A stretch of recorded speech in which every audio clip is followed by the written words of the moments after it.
میں سنگاپور سے 3 دن کے لیے کمبوڈیا چلا گیا۔ یہ ملک آج کل سیاحوں کے لیے بہت پرکشش ہے۔ کیوں؟ اس کی 3 وجوہات ہیں۔ یہ دنیا کے ان 5 ملکوں میں شامل ہے جو آج بھی اپنی پرانی حیت میں قائم ہیں۔ تاہم ماہرین کا خیال ہے کہ 5-10 برسوں میں یہ بھی مکمل طور پر تبدیل ہو جائیں گے، لہٰذا انہیں جتنا جلد ہو سکے دیکھ لینا چاہیے۔ دوسری وجہ، کمبوڈیا ٹورزم فرینڈلی ہے۔ دنیا بھر کے سیاح وہاں جاتے ہیں اور انہیں وہاں تمام سہولتیں سستی مل جاتی ہیں۔ اور تیسری وجہ، کمبوڈیا میں انکور واٹ کے ٹیمپلز ہیں۔ یہ دنیا کا 8واں عجوبہ کہلاتے ہیں اور ان کے بارے میں مشہور ہے کہ یہ انسانی کام نہیں، یہ جنات نے بنائے اور پھر انہی کے ہاتھوں یہ ساری تہذیب ختم ہوگی۔ میں کمبوڈیا کے دارالحکومت پونم پین پہنچا تو میں نے وہاں سبز وردیوں میں ڈھیلے ڈھالے فوجی دیکھے۔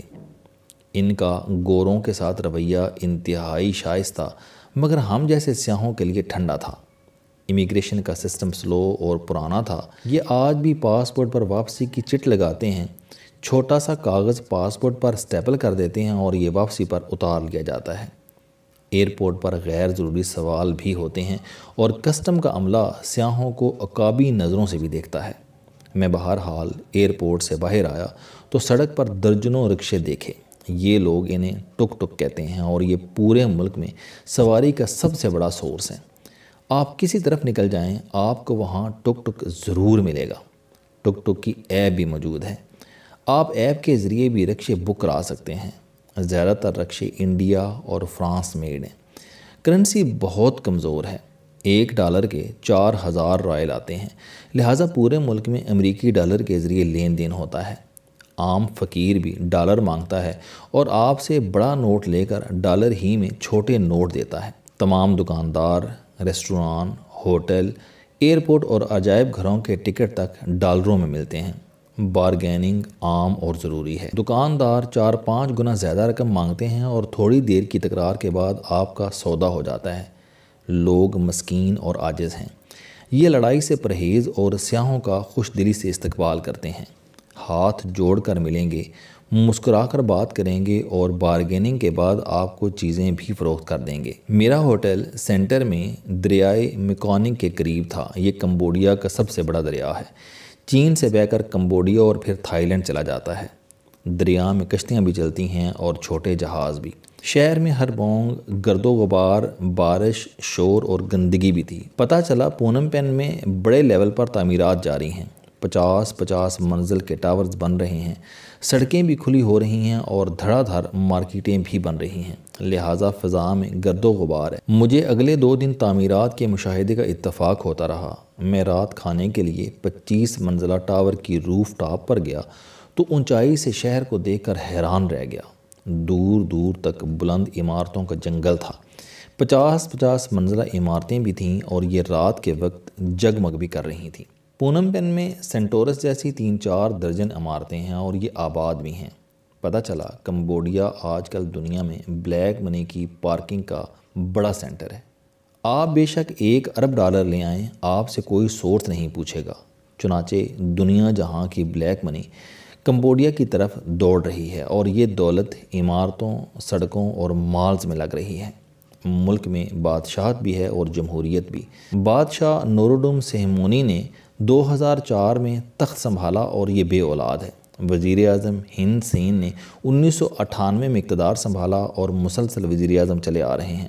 وزیر اعظم نے اپوزیشن کا بھی صفایا کر دیا۔ اپوزیشن لیڈر سیم رینزے فرانس میں پناہ گزیر ہیں۔ مخالف اراکین اسمبلی بھی مختلف ملکوں میں چھپے بیٹھے ہیں۔ سرکاری عہدے اور وزارتیں قابل فروخت ہیں۔ آپ 1.5-2 ملین رقم خرچ کر کے اوکنوا کا عہدہ حاصل کر سکتے ہیں۔ یہ برطانیہ کے نائٹس کے عہدے جیسا ہوتا ہے اور اس کی وجہ سے کاروباری لوگوں کو بے شمار سہولتیں اور پروٹوکول مل جاتا ہے۔ بیوروکریسی بھی ڈائریکٹ بھرتی ہوتی ہے، لہٰذا سیاستدان اپنی مرضی کے افسر لے آتے ہیں۔ تعلیم کا معیار بہت پست ہے۔ استاد اور شاگرد دونوں اچھے نہیں ہیں۔ ہسپتال خوبصورت اور جدید لیکن ڈاکٹر نکمے ہیں، لہٰذا امراء اپنا علاج سنگاپور یا تھائی لینڈ سے کراتے ہیں۔ وزراء اور ڈپٹی وزراء کی فوج ظفر موج ہے۔ یہ لوگ اپنے بچوں اور رشتہ داروں کو بھی پارلیمنٹ کا ممبر بنا دیتے ہیں۔ ملک میں بے شمار اعزازی وزراء بھی ہیں۔ فوج کرائے کے گارڈز کی خدمات بھی سر انجام دیتی ہے۔ چینی بزنس مینوں نے فوج کے اعلیٰ افسر ملازم رکھے ہوئے ہیں اور یہ لوگ سرکاری گاڑیاں اور سرکاری رائفلوں کے ساتھ ان بزنس مینوں کی حفاظت کرتے ہیں۔ کرپشن عام ہے، سرکاری ملازم سرعام پیسے مانگ لیتے ہیں اور کسی قسم کی شرمندگی کے بغیر یہ رقم جیب میں بھی رکھ لیتے ہیں۔ سری لنکا کی طرح کمبوڈیا کی پورٹس بھی چین کے پاس ہیں۔ چین ملک میں بڑی سطح پر سرمایہ کاری بھی کر رہا ہے۔ پورے شہر چینیوں کے پاس ہیں۔ مساج، کیسینو اور شراب خانے عام ہیں۔ خواتین سیاحوں کے ساتھ گھومنا پھرنا پسند کرتی ہیں۔ یورپ کے زیادہ تر ریٹائرڈ بوڑھے کمبوڈیا آتے ہیں، اپنی پسند کی خواتین کا نان نفقہ اٹھاتے ہیں اور عیاش زندگی گزارتے ہیں۔ چرس اور گانجا عام مل جاتا ہے اور اس کے استعمال پر بھی پابندی نہیں، چنانچہ سیاح ٹن ہو کر دریا کے کنارے پھرتے رہتے ہیں۔ لوگ شام 5 بجے کام بند کر دیتے ہیں، چنانچہ سرکاری اور غیر سرکاری دفتر بند ہو جاتے ہیں۔ پرائیویٹ کام بھی 5 بجے بند ہو جاتے ہیں۔ لوگ کام میں بہت سست ہیں۔ 2 گھنٹے کا کام 2 دن میں کریں گے اور وہ بھی مکمل نہیں ہوگا۔ آپ نے اگر الیکٹریشین یا پلمبر بلا لیا تو وہ 2-3 دن بعد آئے گا۔ وہ آدھا دن کام دیکھتا رہے گا، لنچ کے وقت کھانا کھائے گا اور اسی باتھ روم میں فرش پر 1-8 گھنٹہ کیلولا کرے گا، اٹھے گا، چائے پیے گا، کام شروع کرے گا اور ٹھیک 5 بجے آپ کی ٹوٹی یا لائٹ کھلی چھوڑ کر چلا جائے گا اور آپ اس کی منتیں کرتے رہ جائیں گے۔ یہ لوگ شام کے وقت پورے خاندان کے ساتھ سڑکوں، پارکوں اور کافی شاپس میں آ جاتے ہیں، کھاتے پیتے ہیں اور کہکے لگاتے ہیں۔ فحاشی عام ہے۔ پونم پین میں سینکڑوں خواتین سرے شام باہر بیٹھ جاتی ہیں اور آوازیں دے دے کر گزرنے والوں کو بلانے لگتی ہیں۔ یہ دوڑ کر لوگوں کے گلے بھی پڑ جاتی ہیں اور انہیں بازو سے پکڑ کر گھسیٹنا بھی شروع کر دیتی ہیں۔ چنانچہ شرفاء رات کے وقت سیاحتی علاقوں سے پرہیز کرتے ہیں۔ مساج کی آڑ میں دھندا بھی ہوتا ہے اور آخر میں شکار عزت کے ساتھ ساتھ اپنی رقم سے بھی محروم ہو جاتے ہیں۔ پولیس میں کمپلین کی جائے تو پولیس بھی کچھ نہیں کرتی، یہ بھی ان لوگوں کے ساتھ ملی ہوتی ہے۔ مجھے رات کے وقت دریا کے کنارے واک کرنے کا اتفاق ہوا۔ یہ ایک دلچسپ اور خوشگوار تجربہ تھا۔ دریا کے کنارے پکے ہیں اور دونوں سائڈز پر 40 فٹ چوڑا فٹ پاتھ ہے اور اس پر شام کے وقت ہزاروں لوگ گھوم رہے ہوتے ہیں۔ خانچہ فروش ان لوگوں کو متوجہ کرنے کے لیے آوازیں لگاتے ہیں اور لوگ ان سے چائے، کافی، فروٹ، ڈرائی فروٹ اور بیئر خرید کر پیتے ہیں۔ دریا کے دونوں کناروں پر کافی شاپس، چائے خانے اور ریسٹوران ہیں اور ان میں بھی ٹھیک ٹھاک رش ہوتا ہے۔ دریا میں فیری بھی چلتی ہے اور لوگ ان میں سوار ہو کر بھی شام کا نظارہ کرتے ہیں۔ کمبوڈیا میں ایک بہت اچھی بات لوگوں کا برسر روزگار ہونا ہے۔ پورا ملک سست ہونے کے باوجود کام کرتا ہے۔ سب کو کوئی نہ کوئی ہنر آتا ہے اور یہ رات کو کچھ نہ کچھ کما کر بھی لاتے ہیں۔ بالخصوص خواتین زیادہ کام کرتی ہیں۔ یہ لوگ جوتوں اور کپڑوں کے ایکسپرٹ ہیں۔ دنیا بھر کی ملٹی نیشنل کمپنیوں نے ملک کے مختلف علاقوں میں فٹ ویئر اور کپڑوں کی فیکٹریاں لگا رکھی ہیں۔ آپ اگر شام کے وقت شہروں سے باہر جائیں تو آپ کو لاکھوں خواتین فیکٹریوں سے نکلتی نظر آئیں گی۔